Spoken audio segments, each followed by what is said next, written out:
हा। सुतल मुँह वाला एक ह ननद, सुतल मुँह वाला एक ह ननद, तोप के उठंगी हा। सुतल मुँह वाला एक ह ननद, तोप के उठंगी हा। सुतल मुँह वाला एक ह ननद।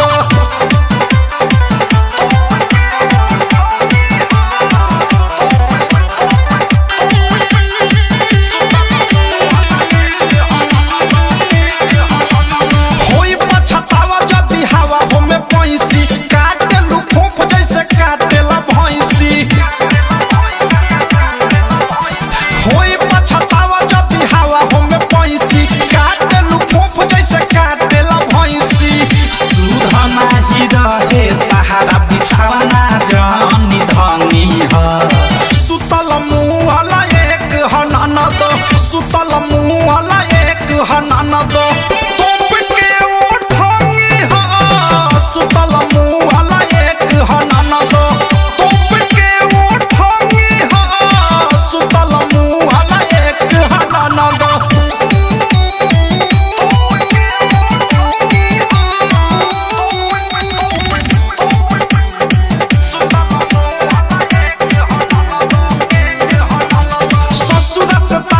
शिकायत रहे आई कुछ तो देख ले बा मीठू missile.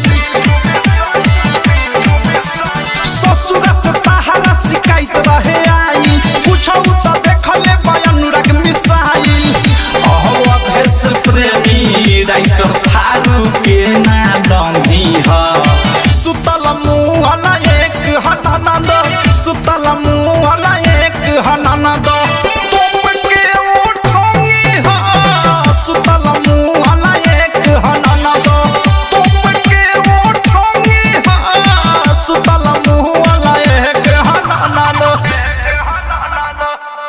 RCM music new app अभी डाउनलोड कीजिए हमारे गूगल प्ले स्टोर से और पाए भोजपुरी लोकगीतों का एक से बढ़कर एक ऑडियो वीडियो सॉन्ग बिल्कुल मुफ्त।